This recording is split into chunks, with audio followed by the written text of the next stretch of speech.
अस्सलामुअलैकुम। पाकिस्तान लाइव में मैं हूँ आपके साथ आयशा सलमान। सबसे पहले एक नज़र डालेंगे आज की टॉप स्टोरीज़ पर। तो सबसे पहले हमारी खबर गज़ा जंगबंदी में तौसी कर दी गई है और किन टर्म्स एंड कंडीशन पर की गई है उस पर हम बात करेंगे। इसके अलावा एक अच्छी खबर है, लाहौर में आज सुबह बारिश हुई और बारिश ने स्मोक की छुट्टी कर दी है, जिससे स्मोक काफ़ी हद तक कम हो गई है। इसके अलावा पाकिस्तान पीपल्स पार्टी का आज कोयटा में पावर शो है और बिलावल भुट्टो जरदारी, इसके अलावा आसिफ जरदारी भी खिताब करेंगे, उस हवाले से भी आपको बताएंगे।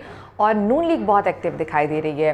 टिकटों की तकसीम पर सलाह मशवरे भी जारी हैं और एक इजलास भी उनका होने वाला है, उस पर भी हम बात करेंगे। इसके अलावा सादिकाबाद में तीसरा पुलिस एहलकार भी शहीद हो गया। क्या मामला है, पाकिस्तान लाइव में डिटेल इस पर बात करेंगे। लेकिन सबसे पहले बढ़ेंगे अपनी आज की पहली खबर की जानिब। लाहौर के सर्विसेज अस्पताल में आज एक अलमनाक हादसा पेश आता है। 3 मंजिला इमारत गिर गई।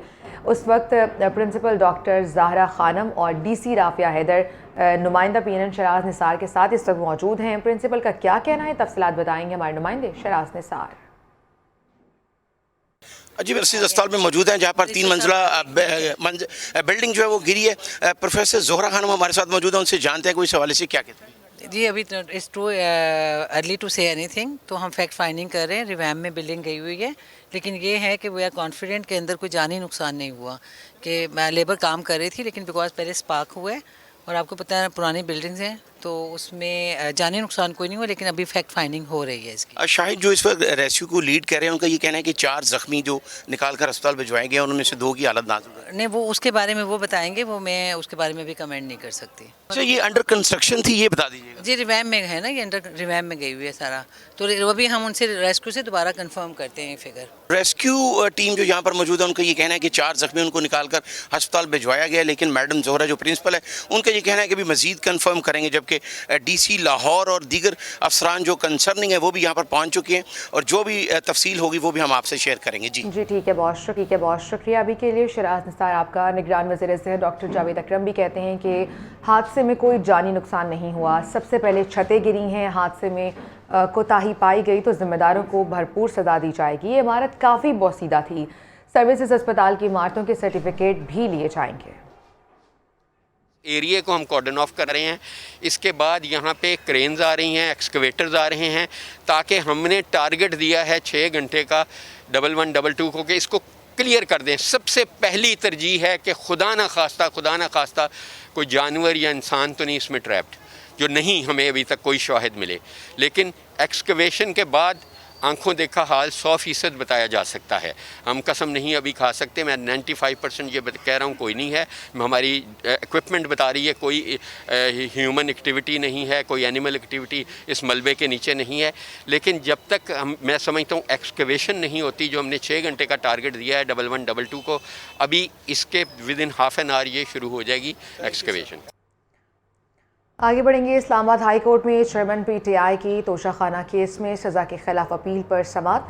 चीफ जस्टिस आमिर फारूक और जस्टिस तारिक महमूद जहांगीरी केस की समाअत कर रहे हैं। चेयरमैन पीटीआई के वकला लतीफ़ खोसा, शहबाज खोसा और दीगर अदालत में पेश हुए हैं। इलेक्शन कमीशन की जानिब से अमजद परवेज़ और दीगर अदालत में पेश हो गए। लतीफ़ खोसा की इलेक्शन कमीशन के चेयरमैन पीटीआई की 5 साल नाअहली नोटिफिकेशन कलअदम करार देने की इस्तदा सामने आई है। अहम खबर है, लतीफ़ खोसा का नवाज शरीफ और जावेद हाशमी के केसेस का भी हवाला दिया गया है। इलेक्शन कमीशन के इस फैसले के बहुत ही संगीन नताइज होंगे, लतीफ़ खोसा ने ये कहा है। आदिल अब्बासी हमारे साथ मौजूद हैं, डिटेल्स उनसे जान लेते हैं। जी आदिल, इस केस के हवाले से बताइए। इस्लामाबाद हाई कोर्ट में चेयरमैन तहरीक इंसाफ की तोशाखाना केस में सजा के खिलाफ अपील पर समाअत हुई है। Chief justice Islamabad high court justice Aamir Farooq और जस्टिस तारिक महमूद जहांगीरी पर मुश्तमिल 2 रुकनी बेंच ने इस केस की समाअत की। चेयरमैन तहरीक इंसाफ की जानिब से लतीफ़ खोसा जो है अदालत में पेश हुए। इलेक्शन कमीशन की जानिब से अमजद परवेज अदालत में पेश हुए। सरदार लतीफ़ खोसा की जानिब से कहा गया कि चेयरमैन तहरीक इंसाफ के खिलाफ फैसला भी मुअत्तल किया जाए, क्योंकि इस्लामाबाद हाई कोर्ट ने सजा जो है मुअत्तल की। सरदार लतीफ़ खोसा की जानिब से कहा गया कि फैसला जो है मुअत्तल किया जाए। 25 ऑर्डर में तरमीम करते हैं तो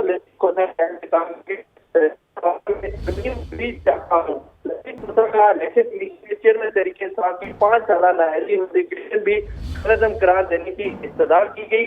इसके बाद जो अमजद परवेज हैं, जो इलेक्शन कमीशन का वकील है, उन्होंने भी दलाइल दिए। उनकी जानिब से इलेक्शन कमीशन ने तोशाखाना फैसला मुअत्तल करने की मुखालफत की है। उनके वकील की जानिब से कहा गया कि 2 हफ्ते का वक्त दिया जाए दलाइल की तैयारी के लिए, जिस पर अदालत की जानिब से कहा गया कि आप तहरीरी तौर पर अदालत को आगाह करें और तहरीरी जो मारूजात हैं और जो अदालती नज़ीरें हैं उन हवाले से जल्द अज जल्द अदालत को आगाह करें, जिसके बाद अदालत ने अब समाज जो है वो मुलतवी कर दी है। जी ठीक है, बहुत शुक्रिया आपका। चेयरमैन पीटीआई आउट, पार्टी क़यादत बैरिस्टर गौहर संभालेंगे। बैरिस्टर गौहर का नाम साबिक वज़ीर-ए-आज़म नहीं दिया है। तहरीक इंसाफ के सेनेटर अली ज़फ़र की ये वजाहत, कहा कि ये कोई -1 फार्मूला नहीं है, आम इंतखाबात के लिए तहरीक इंसाफ का अबूरी सेटअप भी आ रहा है। बैरिस्टर गौहर अली खान ने कहा कि चेयरमैन पीटीआई ही पार्टी का अव्वल और आखिर नज़रिया है। बैरिस्टर गौहर चेयरमैन पीटीआई के उम्मीदवार नामजद। सेनेटर अली जफर कहते हैं, साबिक वजीर आजम के बगैर पीटीआई का कोई तस्वुर नहीं। चेयरमैन पीटीआई ने कहा कि मैं खतरा मोल नहीं ले सकता कि हमें बल्ले का निशान न मिले। पीटीआई सेनेटर ने इलेक्शन कमीशन के फैसले को चैलेंज करने का भी ऐलान कर दिया। या तो हम इसको चैलेंज करें, अदालत उज़्मा जाएं और इस फैसले गैर आइनी और गैर कानूनी इलेक्शन कमीशन के फैसले को फारिग कराएं। दूसरा रास्ता ये था कि जैसा भी फैसला है, चूँकि इलेक्शन का वारा है, तो हम अपने इंट्रा पार्टी इलेक्शंस करा लें। अली जफर का मजीद कहना था कि चेयरमैन पीटीआई ही असल पीटीआई हैं। Chairman PTI intra party election नहीं लड़ रहे, ताहम चेयरमैन ने इंट्रा पार्टी इलेक्शन कराने की मंजूरी दे दी है। ये जो लीडरशिप की तजवीज़ थी वो उसके ऊपर मुशावरत की उनके साथ और फाइनली उन्होंने ये अप्रूव कर दिया।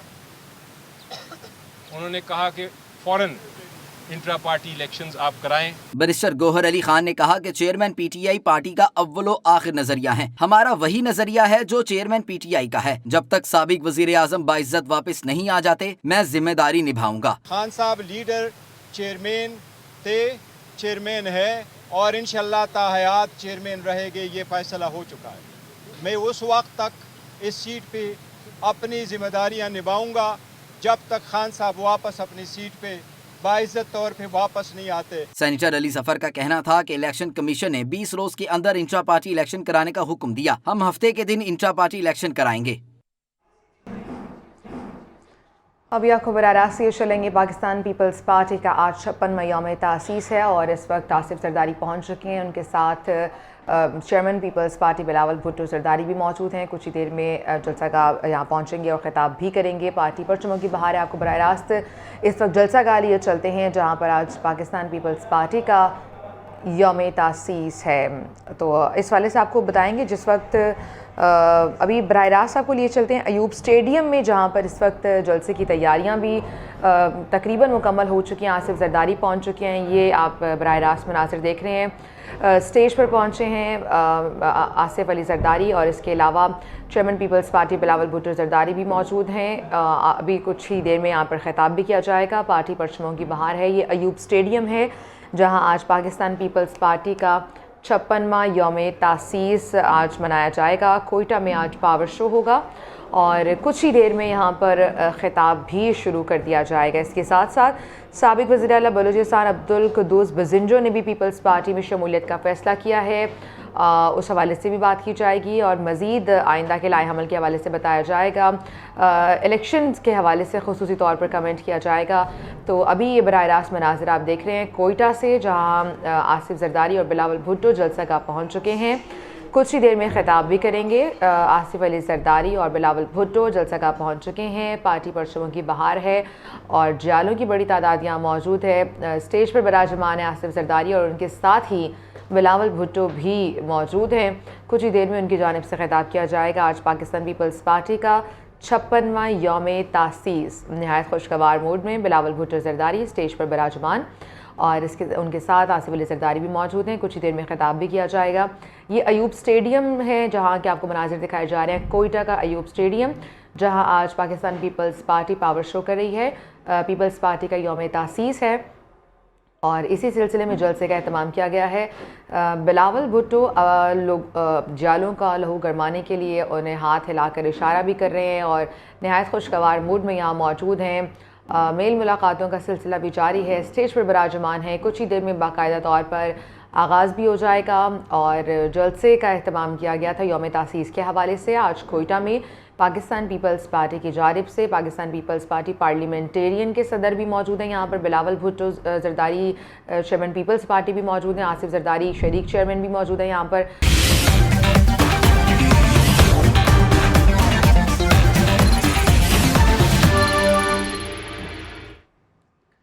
Once again viewers, welcome back to Pakistan live. और अभी खबर ये कि क्या पाकिस्तान तहरीक इंसाफ में इक़्तिदार की जंग चल रही है। चेयरमैन पीटीआई की अहलिया बुशरा बीबी और वकील लतीफ़ खोसा की मुबैना ऑडियो लीक हो गई है।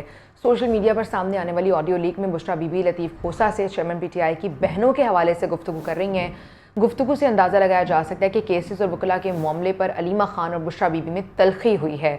ऑडियो में सुना जा सकता है कि बुशरा बीबी अपने और चेयरमैन पीटीआई के केसेस में वकील लतीफ़ खोसा को करने में बज़िद हैं। उन्होंने क्या कहा, ये ऑडियो किस हवाले से है, पहले आपको ऑडियो सुनवाते हैं।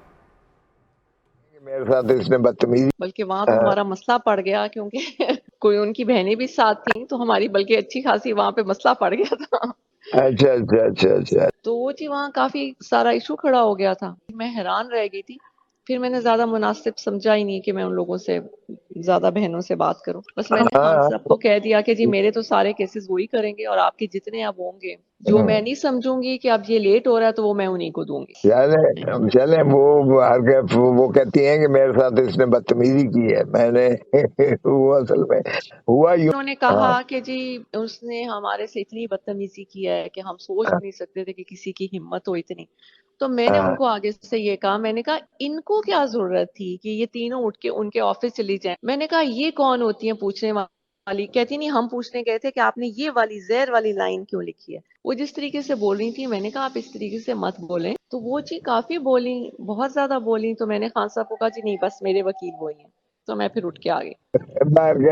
वो पता नहीं उनको क्या प्रॉब्लम है। वो कहती है हमने जाना नहीं था, हमें उनकी खोसा साहब की वाइफ ने कहा कि तुम लोग जाके मिलो। मैंने कहा इनकी आपस में लड़ाइयाँ शुरू हो जाएंगी। फिर मैं खामोश ही हो गई जी। मैं बदतमीजी करने वाला हूँ ही नहीं। मैंने जरूर ये कहा है कि देखें, बार बार आप प्लीज मत इसको इंसिस्ट करें। आप मुझे करने दें जिस तरह से मैं तो मुनासिब। उन्होंने इसी ये बात को उन्होंने कहा जी बदतमीजी करी। आप मैंने क्या बदतमीजी करनी थी? नहीं जी, अब मैं आपको बताती हूँ। उन्होंने ये नहीं कहा कि वो इस पिटीशन के लिए गई हैं। वो कहती है ये तो है ही झूठ। हम तो गए थे उनसे वैसे मिलने के लिए। हाँ, आगे उनका रवैया, उन्होंने खान को कहती तुम्हारे बारे में 9 मई के हवाले से, साइफर के हवाले में इतना बुरा। तो ये ऑडियो लीक सामने आ गई है, बुशरा बीबी और लतीफ़ खोसा की मुबैना ऑडियो लीक, जिसमें बहनों के बारे में गुफ्तगू कर रही हैं। चेयरमैन पीटीआई की बहनों के बारे में केसेस और वकला के मामले पर अलीमा खान और बुशरा बीबी में कुछ तलखी हुई और वो बज़िद थी कि लतीफ़ खोसा को ही वो वकील करना चाह रही हैं बुशरा बीबी। ग़ुलाम मुर्तज़ा हमारे साथ मौजूद है, मज़ीद डिटेल्स उनसे जान लेते हैं। ग़ुलाम मुर्तज़ा, ये ऑडियो हमने सुनी, अपने व्यूअर्स को भी सुनवाई है। इसका बैकग्राउंड बताएगा कि किस हवाले से तल कलामी हुई और कौन से केसेस पर वो बज़िद थी कि लतीफ़ खोसा को ही उन्होंने वकील करना है? पहले भी जेल के अंदर से ये खबरें आती रही हैं कि बुशरा बीबी जो है वो जब भी जाती हैं तो चेयरमैन पीटीआई की बहनें भी साथ जो हैं वही टाइम लेती हैं और उसी वक्त वो साथ जाती हैं ताकि वो सुन सकें कि क्या बातचीत जो है वो हो रही है। इस हवाले से ये भी इंफॉर्मेशन सामने आई थी कि खान साहब अभी भी बुशरा बीबी के ज़ेरे असर हैं और जिस तरह से वो जो चाहती हैं वो उनसे करवा लेती हैं।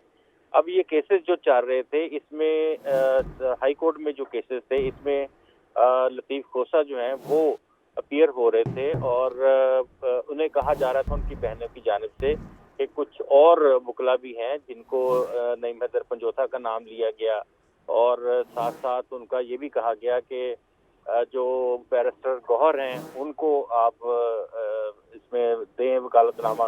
फिर उसके साथ साथ ये भी कहा गया कि बैरिस्टर अली ज़फ़र हैं।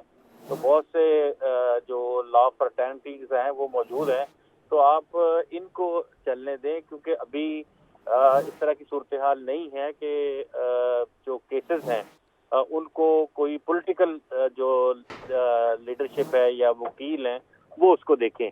तो ये वाली हालत में ये मामला जो है वो चले थे, तो ये उसी बैकग्राउंड में ये ऑडियो जो है वो आई है। और ये भी जाहिर करती है ये ऑडियो कि यहाँ पे अभी भी वही सूरत हाल चल रही है जो हुकूमत के जब कर रहे थे चेयरमैन पीटीआई, तो उस वक्त भी कुछ इसी तरह की सूरत हाल थी कि जो भी बात की जाती थी उसकी मुशावरत, उसका जो फैसला है वो बुशरा बीबी उस वक्त कर रही होती थी।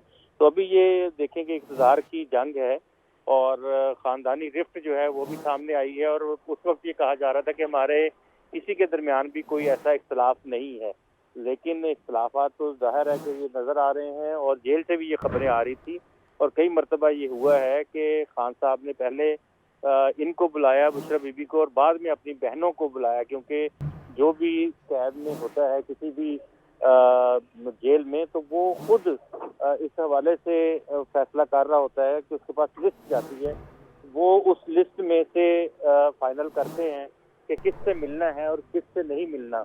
तो जो टाइमिंग्स उनके पास होती है उस टाइमिंग को मद्देनजर रखते हुए ही वो मुलाकात करते हैं। तो ये बुशरा बीबी के साथ भी इसी तरह से होता रहा है कि वो सबसे पहले वो चली जाती थी, फिर उसके बाद जो दीगर लोग हैं उनकी बहनें जो थी वो मुलाकात करती थी। तो अब एक रिफ्ट नज़र आ रही है दोनों तरफ से कि जो भी पार्टी से पीछे बच गई है उसको चलाने के लिए खान साहब जो है वो किसे इक़्तिदार देते हैं या किसको वो आगे लेके चलते हैं उनकी लेगेसी को। तो अभी कुछ ये भी था कि लीमा खान और दीगर जो बहनें अच्छा, गुलाम मुर्तज़ा साथ ही मौजूद रहिएगा। फ़याज़ुल हसन चौहान साहब भी हमें ज्वाइन कर चुके हैं। अभी वो IPP से उनका ताल्लुक़ है, पहले बहुत करीबी समझे जाते थे। अस्सलाम वालेकुम चौहान साहब, बहुत शुक्रिया आपके वक्त के लिए। ये यकीनन ऑडियो आपने भी सुनी होगी, यानी कुछ तल कलामी होती थी और कुछ मामलात सही नहीं चल रहे थे बुशरा बीबी के और खान साहब की जो तीनों बहनें थीं उनके। बिस्मिल्लाहिर्रहमानिर्रहीम। देखें, जो शाख नाज़िक पे आशियाना बनेगा नापायदार होगा। और बेसिकली लतीफ़ खोसा साहब अपने एजेंडे पे हैं, बुशरा बीबी अपने एजेंडे पे 6 साल से थी। अलीमा खान साहिबा का पिछले 25 साल से जो एजेंडा है, हम 17 साल पार्टी में रहे हैं, हमें पता है कि वो तो उनकी और आल औलाद ओपन कहती थी कि अगर चेयरमैन तहरीक इंसाफ ना हुए तो ये पार्टी हमारी है, हमारी उसके ऊपर इन्वेस्टमेंट है, हमारे उसके ऊपर जनाब कुर्बानियाँ हैं और हम किसी और को जनाब इस पार्टी पे कब्जा नहीं करने देंगे। ठीक है ना जी। और अब ये सारी चीजें सामने आ रही हैं। बुशरा बीबी के मियाँ को साबिक को हथकड़ी लग गई, बुशरा बीबी के बच्चे गिरफ्तार, बुशरा बीबी के जनाब भाई गिरफ्तार, बुशरा बीबी खुद जनाब इंतहाई मुसीबत के अंदर। उनका ये ख्याल था कि वो इक़्तिदार के अंदर जनाब अपना किरदार अदा करेंगी और इस पार्टी चेयरमैनी के हवाले से अपना किरदार अदा करेंगी। लेकिन चेयरमैन तहरीक इंसाफ उनको समझ चुके हैं, उन्हें समझ आ गई है कि ना कोई रूहानियत है, ना कोई जिन्न है, ना कोई ख्वाब है। ये सिलसिला फैज़ था, उसके पीछे जनाब रहमतुल्लाह जिन्न था और सारी चीज़ें चेयरमैन तहरीक इंसाफ को समझ आ गई हैं। अब वो इन पे एतबार करने को तैयार नहीं है।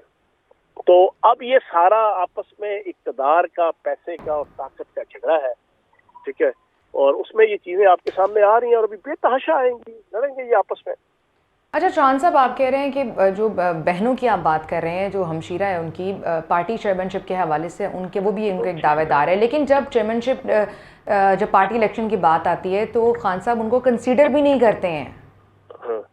असल में पार्टी चेयरमैन बहुत बड़ी साजिश का शिकार हुए हैं। उनको बुशरा बीबी का किरदार तो सारा समझ में आ गया, अलीमा बाजी के हवाले से उनके जहन में चलो जो भी बातें होंगी, उन्होंने अपनी तरफ से बहुत अक्लमंदी की, लेकिन बंदा बना दिया पीपल्स पार्टी का, बंदा बना दिया चौधरी एतजाज अहसन का, बंदा बना दिया है आपके आसिफ अली जरदारी साहब का चेयरमैन।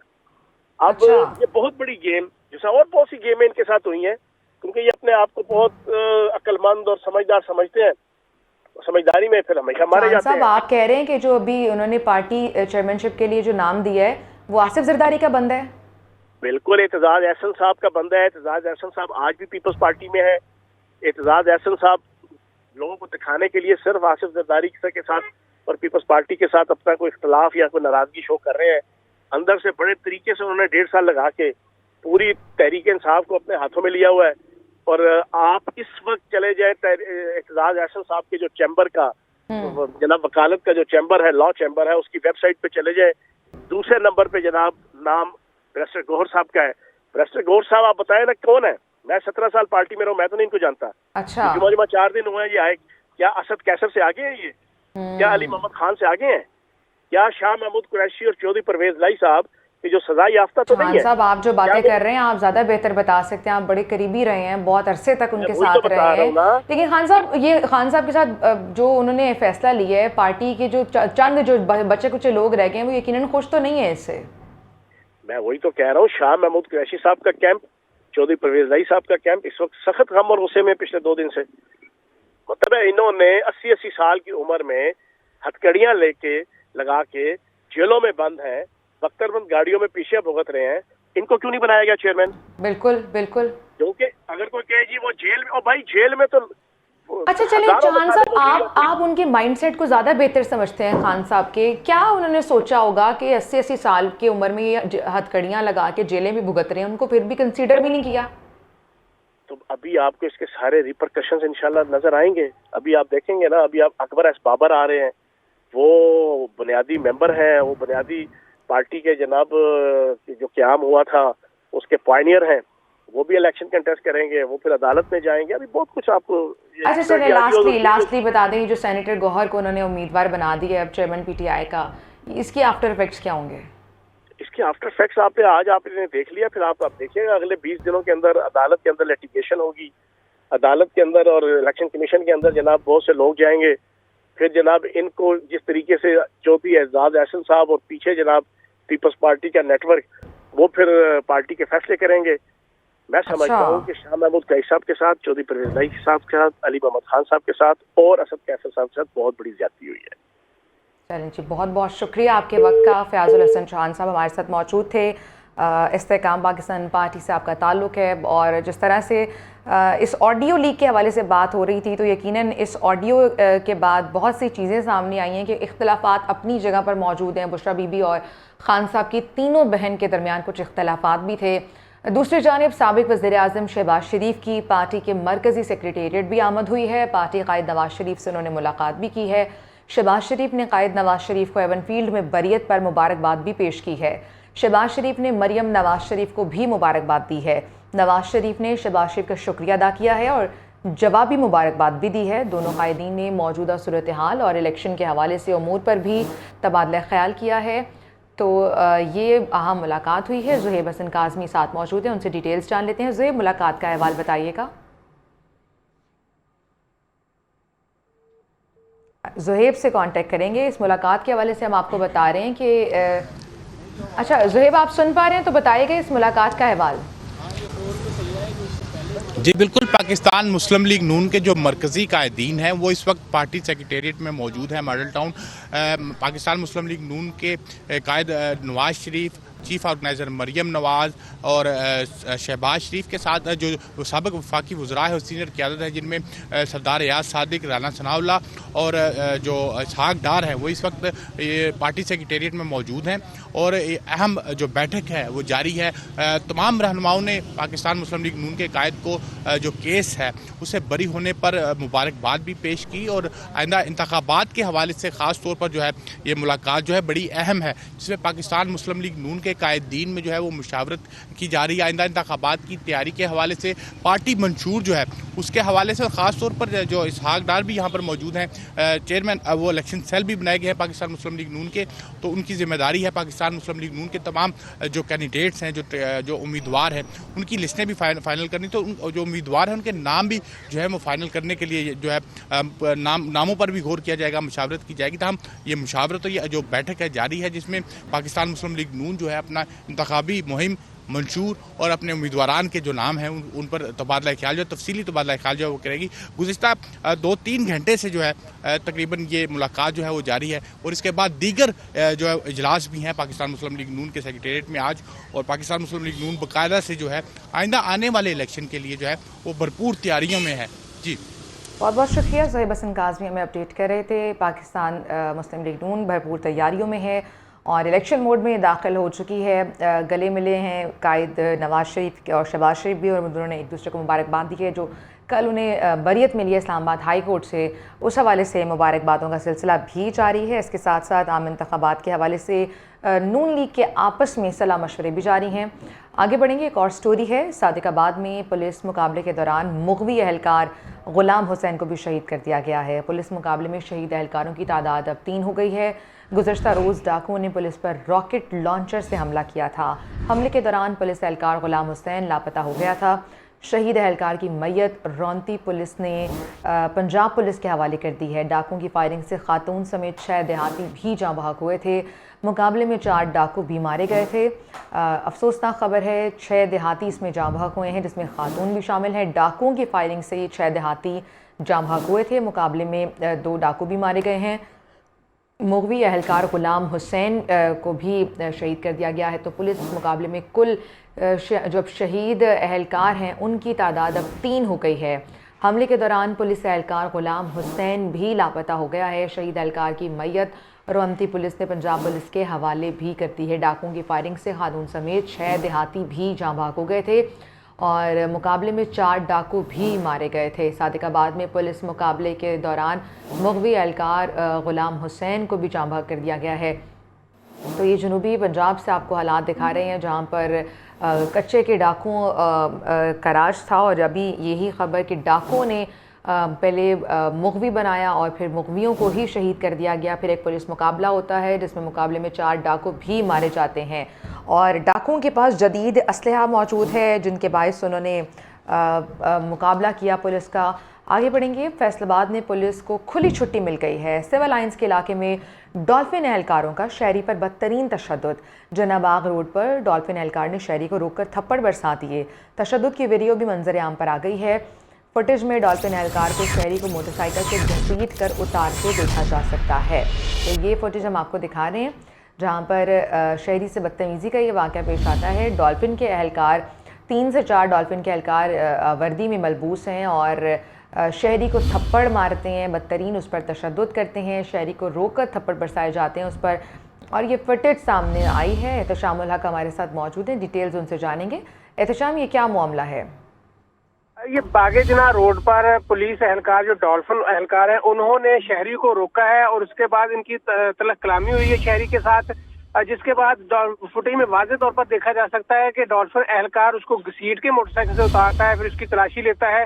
तो इस फुटेज सामने आने के बाद सीपीओ ने दोनों जो डॉल्फिन एहलकार थे उनको मुअत्तल कर दिया। ये डॉल्फिन एहलकारों का रोज का मामूल है, राह चलते मोटरसाइकिल सवारों को या राह चलते लोगों को रोककर उनकी तलाशी ली जाती है और कोई भी वजह बताए बगैर, जिस पर अक्सर शहरियों की तरफ से एहतजाज भी सामने आया है कि इस तरह शहरियों को इंसल्ट किया जाता है जहां मर्जी डॉल्फिन एहलकार रोक कर करते हैं। और अगर किसी शहरी की तरफ से तलक कलामी हो या आगे से तलाशी देने से इनकार हो तो उसके बाद ये तशद्दुद किया जाता है, जिसकी फुटेज भी सामने आ चुकी है। जी ठीक है, बहुत शुक्रिया आपका। लाहौर पुलिस तलबा का मुस्तकबिल तबाह करने पर तुल गई है। लाहौर में कम उम्र और बगैर लाइसेंस ड्राइविंग करने वालों के खिलाफ कार्रवाइयाँ जारी हैं। इचरा सर्कल में सैकड़ों मुकदमात दर्ज हैं। पकड़े जाने वाले बच्चों का CRO भी बनाया जा रहा है। गुज़श्ता दिनों लाहौर हाई कोर्ट ने बच्चों का CRO बनाने पर इजहार बरहमी किया था। जी बिल्कुल, इस वक्त हम थाना शादबान में मौजूद हैं और यहाँ पर जितने भी लोग, अगर हमारे कैमरामैन आपको दिखा सके तो ये वो हैं जिनको सिग्नल की खिलाफ वर्जी पर और लाइसेंस ना होने पर वन वे आने पर पकड़ा गया है। इन सब के खिलाफ मुकदमात दर्ज किए गए हैं और इनका CRO भी बनाया जा रहा है। हम यहाँ पर जो लियाकत साहब मौजूद हैं उनसे जानते हैं। लियाकत साहब, ये बताइएगा कि CRO इनका बना रहे हैं आप? नहीं, ये मुझे पता नहीं है, मेरे इल्म में नहीं है। आप पुलिस के मुलाजिम हैं, थाने में हैं, आपने अभी मुझे कहा है कि किसी और जगह पर जाकर CRO बनाया। ये आपको तफ्तीशी बताएगा, मुझे नहीं पता। कौन है तफ्तीशी? बात करवा दें। बेटा, आपका किसी का CRO बनाया गया, क्या बताएंगे आप? जी सर, CRO के लिए इन्होंने हम बिल्कुल राइट वे पर थे और इन लोगों ने हमें रोका है कि आपका CRO करवाना है। CRO के लिए फिर इन्होंने आगे क्या आपकी ज़मानत हो गई है? जी अभी नहीं हुई है, ये बहुत ज़्यादा जलील कर रहे हैं ये और टाइम भी वेस्ट कर रहे हैं हम लोग। हाँ बेटे, आप क्या कहोगे, ज़मानत हो गई है? नहीं सर। तो यहाँ पर तफ्तीशी मौजूद है, उनसे भी जानते हैं। भाईजान, ये बताइएगा आपके ये जो बच्चे आए हैं इरफान साहब, इनका आप CRO करवा रहे हैं? जाहिर बात CRO होगा, इनकी FIR हुई है। सबका CRO हो रहा है जी। तो इससे तो इनका क्रिमिनल रिकॉर्ड भी बनेगा। वो हमारे बैठे हैं अफसरान से, उनसे कौन बैठे हैं? आप बता दें, आप इधर SHO हैं शादमान में? SHO नहीं, मैं तो आई हूँ। आप तफ्तीशी अफसर हैं तो आपको सबसे ज़्यादा पता होना चाहिए, आईओ जो होता है उसको ही पता होता है। आप ये बताएं कि इन सब का सीआरओ बना रहे हैं जो बच्चे भी हैं? जी सबका सीआरओ है, सीआरओ को बगैर वो हमारा फीड ही नहीं होता, चलान नहीं फीड होता। लेकिन क्या ये इतना कोई इंपॉर्टेंट केस है? अगर वायलेशन जो करे उस पर पर्चा तो हो जाना चाहिए। क्या आप समझते हैं कि इनका करैक्टर कैरियर भी ख़राब हो सकता है सीआरओ बनने से? नहीं, इसके बाद वो ट्रायल में जाके बरी भी हो सकते हैं, ख़त्म भी हो सकते हैं। लेकिन सीआरओ तो रहेगा, वो तो क़यामत तक रहेगा।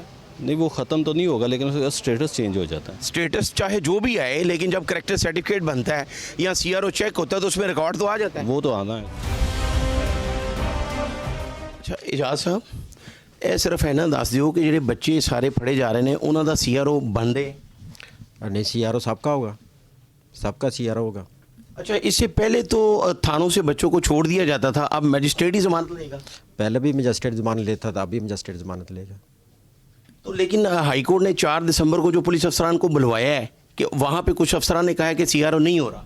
नहीं, सबका जिसके अगेंस्ट पर्चा होता है हमारे सिस्टम में उसका सीआरओ होता है। अगर हमारे कैमरामैन दिखा सके तो यहाँ पर इस वक्त सैकड़ों बच्चे जो हैं वो शादमान सर्कल में पकड़े गए हैं, जिनके खिलाफ मुकदमात भी दर्ज हो चुके हैं। और उनका ये कहना है, डीएसपी इजाज़ जिन्होंने हमसे बात की है अभी, उनका ये कहना है कि बिल्कुल इनका तमाम का सीआरओ भी होगा और इनकी ज़मानत जो है वो मजिस्ट्रेट ही लेगा।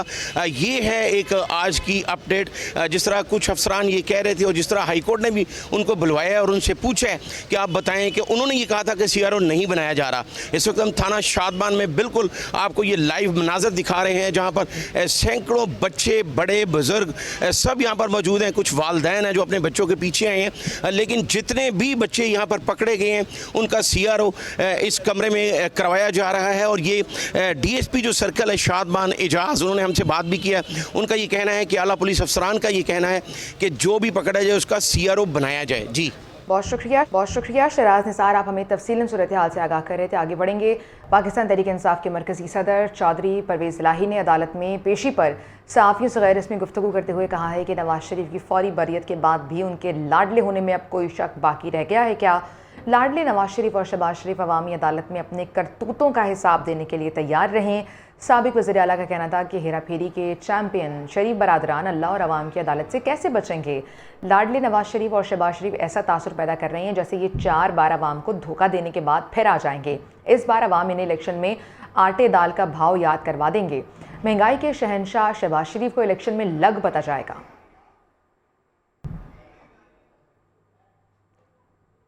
मज़ीद खबरें ब्रेक के बाद।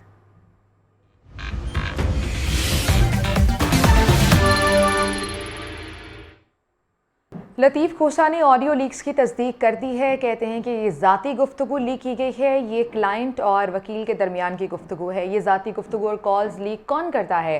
जस्टिस बाबर सत्तार ने ऑर्डर दिया है कि ये कौन ऑडियो लीक कर रहा है। वो लोग आकर अदालत को बताएं जो ऐसी ज़ाती नौयत की ऑडियो को लीक कर रहे हैं। लीक कौन कर रहा है वैसे? लीक कौन कर रहा है सर? मुझे क्या पता। आज आपकी हुई है, इसके आदाब क्या हैं वैसे? इस तरह की ऑडियो लीक्स का मकसद ये ऑलरेडी जो कुछ जस्टिस बाबर सत्तार साहब ने ऑर्डर किया हुआ है, ये आए बताएं कौन लीक करता है, किस कानून के तहत लीक करता है, क्यों नहीं उसकी सजा दी जाती है जो इस तरह की हरकत करता है, ये प्राइवेसी में कैसे मुदाखलत हो सकती है, वो ऑलरेडी चल रही है और मैंने की हुई है वो आगे। सर इसी दौरान आपकी ऑडियो लीक हो जाती है। ये इस तरह की ऑडियो सर क्या मतलब, ये मैसेज क्या देना चाहते हैं? इसी दौरान मेरे बेटे को 13 करोड़ 65 लाख का नोटिस दिया जाता है। इसी दौरान में मेरे घर घड़ियां भी बरसाई जाती हैं। इसी दौरान मेरे लिफ्ट में मुझे जो है सैर भी कराई जाती है, घुमाया भी जाता है। यहाँ से है सर। तो मैं क्या कह सकता हूं? अच्छा खोसा साहब, आवाज तो आपकी ही है ना, आप इस बात की तो तस्दीक करते हैं ऑडियो के बारे में? तुमने सुन लिया मेरी बहस। मैंने कहा ये रियासत की एक ऐसी तलातम में डाल दी गई है। लतीफ खोसा साहब इस ऑडियो की तस्दीक करेंगे आप? नहीं, मुझे पता ही नहीं, मैंने सुना ही नहीं। आप कह रहे हैं, मैंने तो सुनी नहीं है। डॉक्टर मैंने सुना ही नहीं है भाई। लिफ्ट में जाएंगे ओए तुम्हारे खौफ से लिफ्ट में जा रहा हूं। लतीफ़ खोसा की ये गुफ्तगू आपने सुनी। आगे बढ़ेंगे। हमें भी लेवल प्लेइंग फील्ड दें। मुस्लिम लीग नून सिंध ने इलेक्शन कमीशन में दरख्वास्त दे दी है और कहा गया है कि हमें लेवल प्लेइंग फील्ड फराहम की जाए। सूबाई सदर नून लीग की जानिब से ये कहा गया। निगरान सिंध हुकूमत का इंतज़ामी सेटअप पीपल्स पार्टी दौर का ही है। नून लीग की जानिब से ये कहा गया पीपल्स पार्टी के लीडर और वज़रा के पास अहम महकमों और अजला का कंट्रोल है। दरख्वास्त में ये कहा गया है।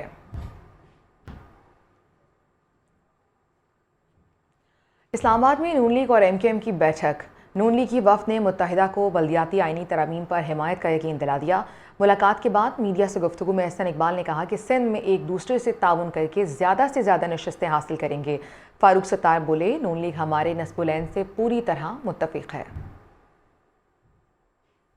आम इंतखाबात से कबल सियासी जोड़ तोड़ और मेल मुलाकात का सिलसिला जारी। वफाकी दारुल हुकूमत इस्लामाबाद में पाकिस्तान मुस्लिम लीग नून और मुत्तहिदा कौमी मूवमेंट में अहम मुलाकात हुई। मुलाकात के बाद मीडिया से गुफ्तगू में एहसन इकबाल ने कहा कि सिंध में एक दूसरे से ताउन करके ज्यादा से ज्यादा नशिस्तें हासिल करेंगे। अगले इंतखाबात में मुस्लिम लीग नून और MQM एक दूसरे से ताउन करेंगे और हम इंशाअल्लाह ताला सूबा सिंध से एक दूसरे से ताउन करके ज्यादा से ज्यादा नशिस्तें हासिल करेंगे। रहनुमा MQM फारूक सत्तार बोले कि नून लीग हमारे नस्बुल ऐन पर पूरी तरह मुत्तफिक है। हम मुश्तरका तौर पे अब इस बिल को जब ये हतमी तौर पर मंजूर करेंगे तो हम बाकी सियासी जमातों के भी आगे रखेंगे। मुस्तफ़ा कमाल का कहना था कि इख्तियारात को निचली सतह पर मुंतकिल करना चाहते हैं। हम इख्तियारात और वसाइल को वुज़रा आला हाउस से निकाल कर हम पाकिस्तान के गली कूचों में लेकर जाना चाहते हैं, उनकी दहलीज पर पहुंचाना चाहते हैं, पहाड़ों पे लेकर जाना चाहते हैं, रेगिस्तानों में लेकर जाना चाहते हैं, ताकि एक आम इंसान को भी एक आम पाकिस्तानी को भी हक के हुक्मरानी दे। लीगी वफ्द ने मुत्तहिदा को बल्दियाती आइनी तरामीम पर हिमायत का यकीन दिला दिया। क्या वक्त हुआ एक ब्रेक का।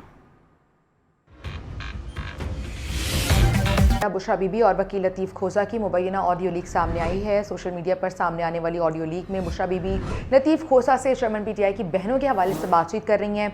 गुफ्तगू से अंदाज़ा लगाया जा सकता है कि केसेस और वकला के मामले पर अलीमा खान और बुशरा बीबी में तो कुछ तलखी हुई। ऑडियो में सुना जा सकता है कि बुशरा बीबी अपने और चेयरमैन PTI के केसेस में वकील लतीफ़ खोसा को ही करने पर बज़िद हैं।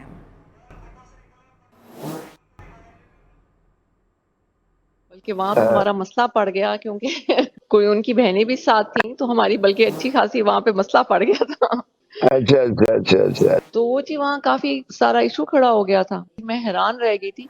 फिर मैंने ज्यादा मुनासिब समझा ही नहीं कि मैं उन लोगों से ज्यादा बहनों से बात करूं। बस मैंने सबको कह दिया कि जी मेरे तो सारे केसेस वही करेंगे और आपके जितने अब होंगे जो मैं नहीं समझूंगी कि अब ये लेट हो रहा है तो वो मैं उन्हीं को दूंगी। चले वो कहती हैं कि मेरे साथ इसने बदतमीजी की है। मैंने वो असल में हुआ उन्होंने कहा कि जी उसने हमारे से इतनी बदतमीजी की है कि हम सोच नहीं सकते थे कि किसी की हिम्मत हो इतनी। तो मैंने उनको आगे से ये कहा, मैंने कहा इनको क्या जरूरत थी कि ये तीनों उठ के उनके ऑफिस चली जाएं। मैंने कहा ये कौन होती है पूछने वाली। कहती नहीं हम पूछने गए थे कि आपने ये वाली जहर वाली लाइन क्यों लिखी है। वो जिस तरीके से बोल रही थी मैंने कहा आप इस तरीके से मत बोलें। तो वो जी काफी बोली, बहुत ज्यादा बोली। तो मैंने खान साहब को कहा जी नहीं बस मेरे वकील वही हैं। तो मैं फिर उठ के आ गई। वो पता नहीं उनको क्या प्रॉब्लम है। वो कहती हमने जाना नहीं था, हमें उनकी खोसा साहब की वाइफ ने कहा कि तुम लोग जाके मिलो। मैंने कहा इनकी आपस में लड़ाइयाँ शुरू हो जाएंगी। फिर मैं खामोश ही हो गई। मैं बदतमीजी करने वाला हूँ ही नहीं। मैंने जरूर ये कहा है कि देखें बार बार आप प्लीज मत इसको इंसिस्ट करें। आप मुझे आप करने दें जिस तरह से मैं तो मुनासिब। इसी बात को उन्होंने कहा जी बदतमीजी करी आप। मैंने क्या बदतमीजी करनी थी। नहीं जी अब मैं आपको बताती हूँ। उन्होंने ये नहीं कहा कि वो इस पिटीशन के लिए गई हैं। वो कहती है ये तो है ही झूठ। हम तो गए थे उनसे वैसे मिलने के लिए। हाँ आगे उनका रवैया उन्होंने खान को कहती तुम्हारे बारे में 9 मई के हवाले से साइफर के हवाले में इतना बुरा बोल। लतीफ़ खोसा ने ऑडियो लीक की तस्दीक भी करती है। वो कहते हैं कि ज़ाती गुफ्तगू लीक की गई है। ये गुफ्तगू एक क्लाइंट और उसके वकील के दरमियान की थी। जस्टिस बाबर सत्तार का ऑडियो लीक के हवाले से ऑर्डर भी मौजूद है। वो लोग आकर अदालत को बताएं कि जो ऐसी ज़ाती नौयत की ऑडियो लीक कर रहे हैं। लीक कौन कर रहा है वैसे? लीक कौन कर रहा है सर? मुझे क्या बताऊं? आज आप इसके आदाब क्या हैं वैसे? इस तरह की ऑडियो लीक्स का मकसद ये ऑलरेडी जो कुछ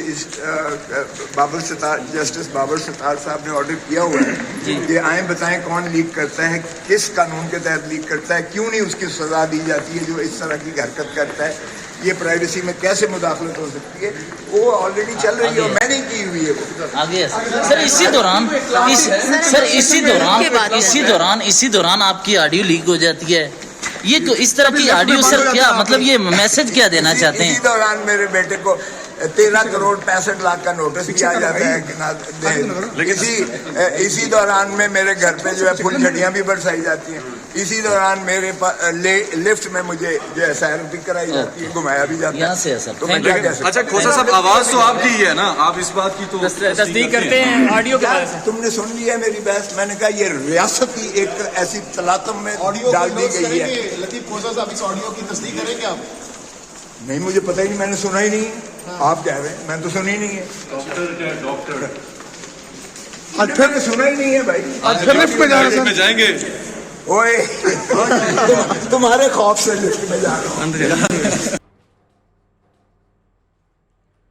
जस्टिस मुज़ाहिर अली अकबर नकवी ने सुप्रीम जुडिशल काउंसिल का दूसरा शोकॉज नोटिस भी सुप्रीम कोर्ट में चैलेंज कर दिया है। जस्टिस मुज़ाहिर अली नकवी की तरफ से 24 नवंबर का शोकॉज नोटिस कलअदम करार देने की इस्तदा। उन्होंने मौक़िफ़ अपनाया कि उनके खिलाफ मुहिम चलाने वालों में साबिक काबीना के अरकान भी शामिल हैं। सुप्रीम जुडिशल काउंसिल को अगर किसी जज के खिलाफ शिकायत हों तो सदर को बताई जाती हैं। मेरे टैक्स रिटर्न की तफसील किसी को नहीं दी जा सकती। गैर कानूनी तौर पर हासिल रिकॉर्ड काबिल कबूल शहादत नहीं। दूसरा शोकॉज नोटिस मेरे खिलाफ कार्रवाई में नकाइस दूर करने के लिए जारी किया गया। इब्तदाई जवाब में कार्रवाई के नकाइस उजागर किए गए थे। दरख्वास्त में विफाक को बजरिया वजारत कानून फरीक बनाया गया है। शिकायत को खुली अदालत में सुनने की भी इस्तदा की गई।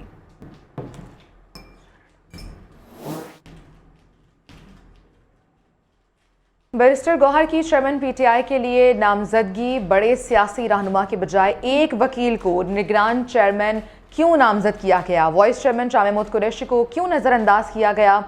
इसके अलावा परवेज़ इलाही को भी इस ओहदे के लिए मौजू नहीं समझा गया। कानूनदान की चेयरमैनशिप में पीटीआई के लिए इंतखाबी मुहिम चलाना क्या आसान होगा?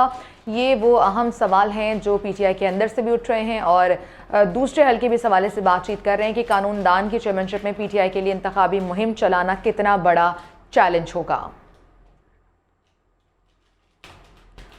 आगे बढ़ेंगे। शेर अफजल मरवत ने सोशल मीडिया प्लेटफॉर्म एक्स पर लिखा है कि अगर सारी पीटीआई भी मेरे खिलाफ प्रोपेगेंडा करने में लग जाए तो मुझे कोई परवाह नहीं। मैं चेयरमैन पीटीआई के अल्फाज का अमीन रहूंगा और वो सिर्फ हमारा चेयरमैन ही नहीं बल्कि हमारी मोहब्बत, हमारा जुनून और हमारी शनाख्त है। मुझे झुटलाने वाले आज असल में चेयरमैन पीटीआई को झुटला रहे थे। उन्होंने लिखा कि पीटीआई वर्कर्स अपने अंदर के तमाम ऐसी काली भेड़ों पर नज़र जमाए रखें।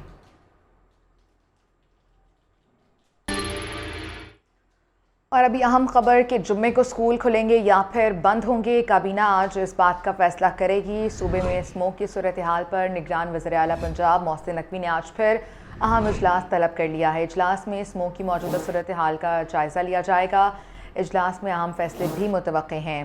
तो लाहौर में आज क्या सूरत हाल होगी इस इजलास के बाद ही पता चल सकेगा। राना वहीद हमारे साथ मौजूद हैं। राना वहीद, अभी ये जो अहम इजलास होने जा रहा है कब तक अनाउंस कर दिया जाएगा?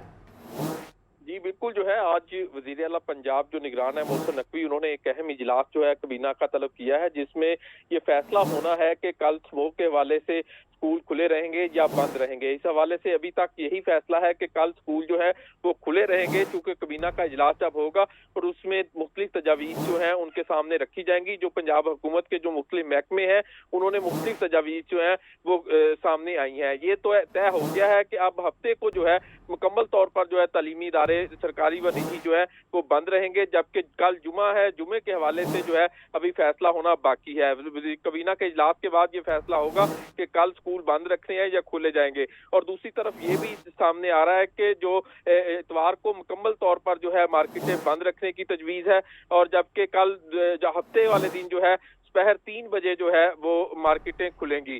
तो ये सूरत हाल है। अभी स्मार्ट लॉकडाउन के मुतल्लिक जो है ये तजावीज़ जो है मुख्तलिफ महकमों की जानिब से आई हैं। अब निगरान काबीना जो है उन तजावीज़ पर गौर करेगी। उसके बाद निगरान वज़ीर आला मोहसिन नकवी जो है बाज़ाब्ता तौर पर जो है वो फैसला करेंगे कि कल स्कूल खुलेगा या बंद होंगे। तो इस हवाले से अगर देखा जाए तो रात गए जो हल्की बारिश हुई है लाहौर के मुख्तलिफ इलाकों में, तो वहाँ उसकी सूरत हाल को अगर देखा जाए तो आज एयर क्वालिटी इंडेक्स जो है उसमें भी कमी आई है और उसको देखते हुए जो महकमों की तजवीज़ है उसमें हफ्ता और इतवार 2 दिन जो है वो तालीमी इदारे बंद रहेंगे। बहुत शुक्रिया राना वहीद आपका। कुदरती बारिश तो हो गई, लेकिन लाहौर में मसनूई बारिश का मंसूबा नाकाम हो चुका है। पंजाब हुकूमत के पास मौजूद स्प्रे करने वाले 6 तैयारे खड़े खड़े नाकारा हो गए। 6 स्प्रे तैयारे वाल्टन एयरपोर्ट पर ग्राउंड हैं। तैयारे प्लांट प्रोटेक्शन डिपार्टमेंट के ज़ेर इस्तेमाल थे। फंड्स की कमी के बायस तैयारों की बहाली भी इल्तवा का शिकार। ज़राए के मुताबिक भारी अखराजात और बादलों की गैर यकीनी की सूरत हाल के बायस गैर मुल्की फ़ज़ाई कंपनियों से भी तैयारा नहीं लिया जा रहा। नसीर वागा साहब हमारे साथ मौजूद हैं। नसीर वागा साहब, 1 महीने से सुन रहे हैं कि मसनूई बारिश की जाएगी, लेकिन कुदरती बारिश तो हो चुकी है, लेकिन क्या वजूहात हैं ये मंसूबा नाकाम बना दिया गया है और सालों से तैयारें वो इसी तरह से नाकारा पड़े हैं? देखिए, हुकूमत पंजाब का मंसूबा ये था कि जो महकमा ज़राअत के 6 तैयारे हैं शायद वो बेहतर हालत में हों और उनके ज़रिए एक मखसूस किस्म का केमिकल जो है वो फिजा में स्प्रे करके शायद मसनूई बारिश बरसाने में वो कामयाब हो सके। लेकिन आपने देखा होगा कि अचानक ये सारा मंसूबा जो है ये खामोशी इख्तियार कर गया और उसके बाद इसकी कोई अपडेट किसी को नहीं दी गई। उसमें एक तो लकीली किस्मत से कुदरती बारिश हो गई, लेकिन इसके साथ में आपको बताऊं कि इस वक्त 6 तैयारे हुकूमत पंजाब के जो महकमा ज़राअत के अंडर हैं और वो वाल्टन एयरपोर्ट पर ग्राउंड हो चुके हैं। मेरी अभी अभी बात हुई है वाल्टन एयरपोर्ट पर और उन्होंने बताया कि ये तैयारे सिर्फ खंडर ही नहीं बल्कि ये मुकम्मल तौर पर खत्म हो चुके हैं। अच्छा नसीर वागा साहब, ये जो तैयारे हैं कहा जा रहा है कि ये स्प्रे करने वाले तैयारे हैं, लेकिन इससे बादलों में मसनूई बारिश नहीं बरसाई जा सकती, उसके लिए एक और मैकेनिज्म होता है। बिल्कुल सही बात है। देखिए, वो बादलों के अंदर एक खास किस्म के रॉकेट्स होते हैं, वो जाके छोड़ते हैं और जिससे वो मसनूई बारिश जो है वो होती है। लेकिन इनका ये ख्याल था कि हम शायद कुछ केमिकल के जरिए भी स्प्रे कर लें और बारिश जो है ये हो जाए। लेकिन इसके साथ में आपको एक बड़ी अहम बात बताऊं, कुछ अर्सा पहले आपको पता है पंजाब के अंदर टिड्डी दल ने हमला किया था हमारी फसलों के ऊपर, ठीक है। और मुझे मेरे ज़राए ने बताया कि 16 लाख रुपए फी घंटा तुर्की से एक एग्रीमेंट हुआ था जिसके ज़िमन में 4 अरब रुपए खुर्द बुर्द भी हो चुके हैं। चलें नसीर वागा साहब, बहुत बहुत शुक्रिया आपके वक्त के लिए। अभी हमें बराह रास्त जाना है। चेयरमैन PTI के वकला इस वक्त प्रेस कॉन्फ्रेंस कर रहे हैं। बाद में चेयरमैन PTI के वकला बातचीत कर रहे थे। आगे बढ़ेंगे। बारान रहमत बरसने से जहां मौसम खुशगवार हुआ है, वहीं शहरियों को स्मोक से भी आर्जी तौर पर छुटकारा मिल गया है। लाहौर के मुख्तलिफ इलाकों में बारिश ने फ़ज़ाई आलूदगी की छुट्टी करवा दी है। सूबाई दारुल हुकूमत का एयर क्वालिटी इंडेक्स अब 161 रिकॉर्ड किया गया है। मसनूई बारिश बरसाने के लिए करोड़ों रुपए की बचत हो गई।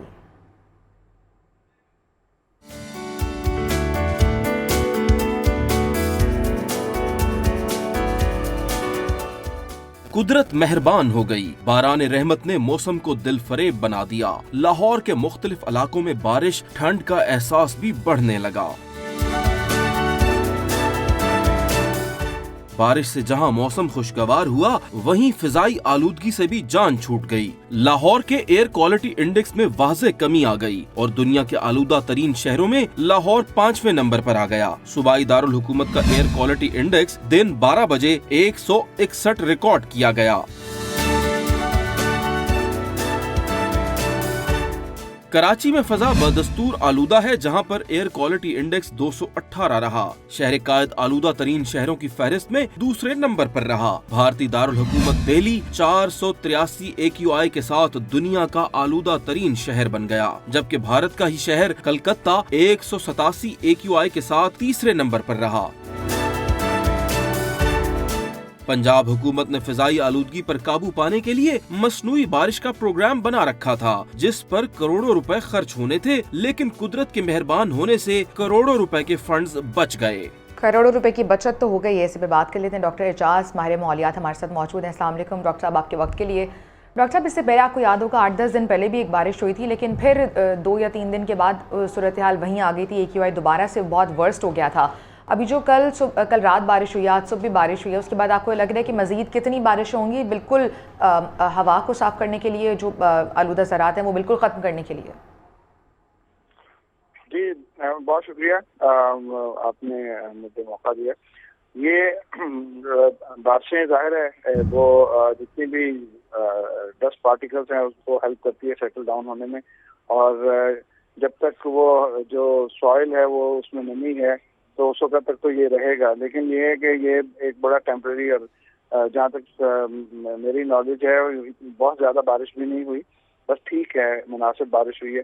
तो उस हवाले से अगर देखा जाए तो ये 1 हफ्ते 10 दिन तक ये इसके असरात जो है शायद रहें, उसके बाद फिर वही सिलसिला जो है वो दोबारा शुरू होने के इम्कानात हैं इस मौके के हवाले से। तो यानी डॉक्टर साहब बारिशों का कितना स्पेल ज़रूरी है, या लगातार कोई 1 हफ्ता बारिश हो तो ये हालात बेहतर हो जाएंगे क्या?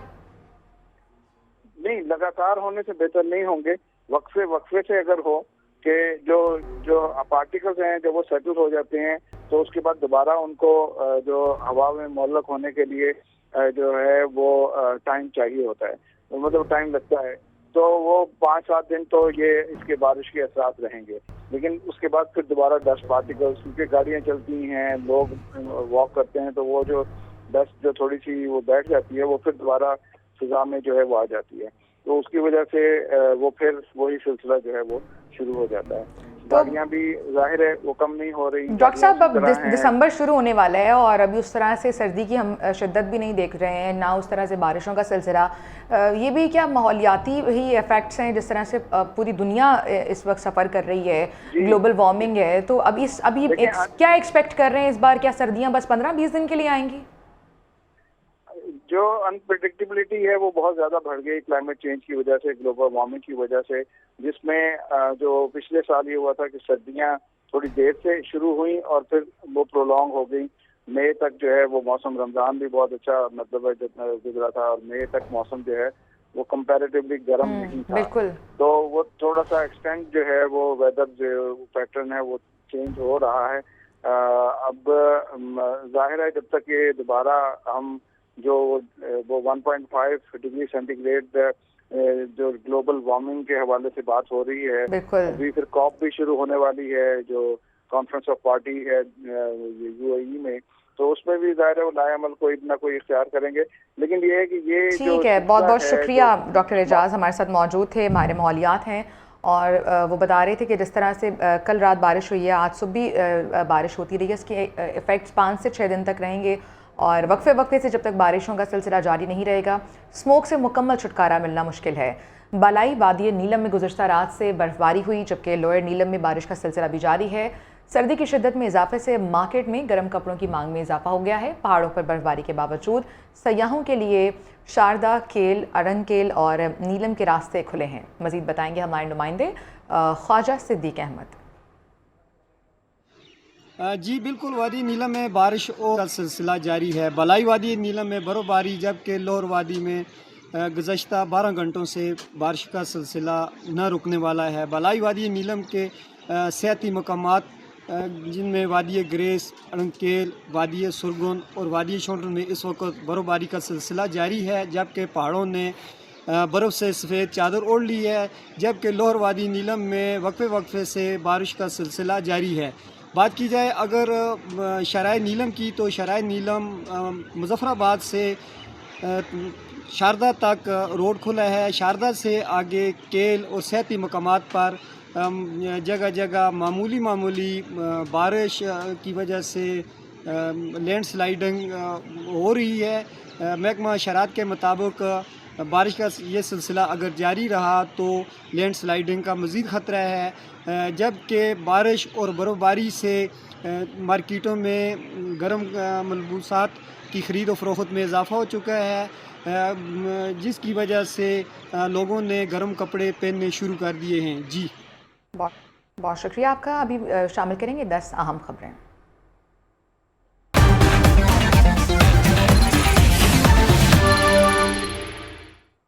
सादिकाबाद के थाना माचका से मुल्हिका कच्चे के इलाके में पुलिस और डाकुओं के दरमियान वक्फे से फायरिंग का तबादला जारी है। गुज़श्ता रोज़ से जारी ऑपरेशन के दौरान 3 पुलिस एहलकार शहीद भी हुए हैं, 6 शहरी जांबा हो चुके हैं, जबकि 4 डाकू भी मारे जा चुके हैं। पुलिस की भारी नफरी का इलाके में सर्च ऑपरेशन भी जारी है। तबादला जारी है। पुलिस का इस वक्त भी कच्चे के इलाके में सर्च ऑपरेशन जारी है। पर गन्ने की फसल की कटाई के लिए आए हुए मजदूरों पर डाकुओं ने अंधाधुंध फायरिंग कर दी थी। शहर गैंग के कुछ लोग जो कमाद की फसल में छुपे हुए थे, जैसे ही जो यहाँ पर मजदूर पहुँचे हैं उन पर अंधाधुंध फायरिंग शुरू कर दी है। फायरिंग के नतीजे में 6 शहरी जाँ बहक हुए हैं। यहाँ आपको बता चलूँ कि एक राहगीर खातून भी डाकुओं की फायरिंग की जद में आकर जाँ बहक हो गई थी। फायरिंग वाक़े की इत्तला मिलते ही DPO रिजवान उमर गोंदल भारी नफरी के हमरा कच्चे में यहाँ पर पहुँचे हैं। पुलिस ने यहाँ पर जब पेशकदमी की है तो उनको डाकों की तरफ से शदीद मुज़ाहमत का सामना करना पड़ा है। लोग जो है खौफजदा हैं क्योंकि कल से आज तक जो है वो गोलियों की यहाँ पर आवाज़ें सुनाई दे रही हैं और लोग परेशान हैं। यहाँ पर डाकों की नकलो हरकत को जो है ना पुलिस ने रोक दिया गया है। इसके अलावा पुलिस की अभी तक जो है कच्चे के इलाके में पेशकदमी जारी है। जी लाहौर के इलाके मल्लत पार्क से 30 लाख रुपए तावान के लिए अगवा होने वाली FA की तालिबा को बाजियाब करवा लिया गया है। लड़की समेत 4 मुलजिम गिरफ्तार कर लिए गए हैं। मज़ीद तफसीलात जान लेते हैं नुमाइंदा PNN शराज निसार से। शराज बताइएगा, 4 मुलजिमान जो गिरफ्तार किए गए हैं उनकी शनाख्त कर ली गई है? शराज निसार से रब्ता करेंगे। एक बार फिर आपको बताएं कि लाहौर का इलाका है मिल्लत पार्क, जहाँ से एक तालिब इल्म को अगवा किया गया था और 30 लाख रुपए तावान के लिए अगवा होने वाली तालिबा 4 मुलजिमान गिरफ्तार भी कर लिए गए हैं। शराज निसार से तफसीलात जानते हैं। शराज, पुलिस ज़राए क्या बताते हैं और इब्तिदाई तहकीकात में क्या पता चल सका? बिल्कुल, ये तालिबा जिसको अगवा किया गया, ये मुलजिम जो है उसमें 2 मुलजिम उसके स्कूल फेलो थे। इसी वजह से जो है वो उसको ये कहकर ले गए कि तुमसे कोई बात करनी है, और उसके बाद उसको खंजरवाल के इलाके के कमरे में बंद कर दिया गया। और ये बहुत ही अच्छा इनिशिएटिव भी लिया गया पुलिस की तरफ से। SSP इन्वेस्टिगेशन डॉक्टर अनुष ने खासकर जो है वो लोकेटर फौरी तौर पर मंगवाया और वो ट्रेस की गई, उनकी कॉल्स ट्रेस करके जब उसके घर वालों को पैगाम भेजा गया व्हाट्सएप के जरिए कि 30 लाख रुपया लेकर आप फलां जगह पर पहुंच जाए, अगर ना आएंगे तो बच्ची की लाश मिलेगी। जिन्होंने पुलिस को बताया तो 12 घंटों में उन मुलजमान को ट्रेस करके उस कमरे से बच्ची को बाजियाब करवा लिया गया। इस हवाले से SSP investigation doctor Anush Masood ने प्रेस कॉन्फ्रेंस भी की और उनका ये कहना है कि अगर इसी तरह इन्वेस्टिगेशन के जितने भी अफसरान हैं वो बारीक बीनी से तफ्तीश करें तो कोई शुबा नहीं है कि मुलजमान जो भी इस तरह के हीनियस क्राइम में मुलव्वस है वो फौरी गिरफ्तार किए जा सकते हैं। जी ठीक है शराज निसार, बहुत शुक्रिया आपका। लड़की समेत 4 मुलजमान को गिरफ्तार कर लिया गया है और गिरफ्तार मुलजमान से इब्तदाई तौर पर यही पता चल सका है कि वो बच्ची के क्लास फेलोज थे और उसे बहला फुसलाकर अपने साथ ले गए थे। SSP investigation doctor Arush Masood ने मीडिया से बात करते हुए कहा है कि केस की तफसीलात से आगाह किया है मीडिया को और उनकी जानिब से इस केस को डिटेल बताया गया है। उन्होंने क्या कहा है पहले आपको सुनवाते हैं। वो बिल्कुल जो उसका ड्राइवर और तालिबात जो है वापस आ गई हैं और उनके इंटेरोगेशंस और बयानात लिए जा रहे हैं और इसके अलावा जो हमें शक है जिन बंदों के ऊपर वो इंशाल्लाह ये भी होपफुली विद इन 24 आवर्स हम पकड़ लेंगे बंदे। अभी तक इनका पहले कोई रिकॉर्ड है सच नहीं है because the moment we have just solve this case we wanted to share it with you because ये भी बहुत कम होता है कि अगवा बराए तवान का केस इतनी जल्दी सॉल्व हो जाए और वो जेन्युइन केस हो। बिकॉज समटाइम्स ये होता है कि वो खुद ही जो अगवा वाला होने वाला होता है वो शामिल होता है उसके अंदर, तो वो एज सच प्रॉपर वो एक जेन्युइन केस नहीं होता मोस्टली। तो ये एक जेन्युइन केस अगवा बराए तवान का है जिसको लाहौर पुलिस की एफर्ट्स से सॉल्व हुआ है। So we wanted to immediately share with you और जो और डिटेल्स होगी वो हम और फॉलो करें। लिमिटेड टाइम का इजाफा किया जाता है और कल तक का भी इसमें इजाफा किया गया है। जंगबंदी मुआहदे की तो खुला खिलाफ वर्जी चल ही रही है। आज के पाकिस्तान लाइव से इतने आपसे मुलाकात होगी कल। अपना बहुत सारा ख्याल रखिएगा। अल्लाह हाफ़िज़।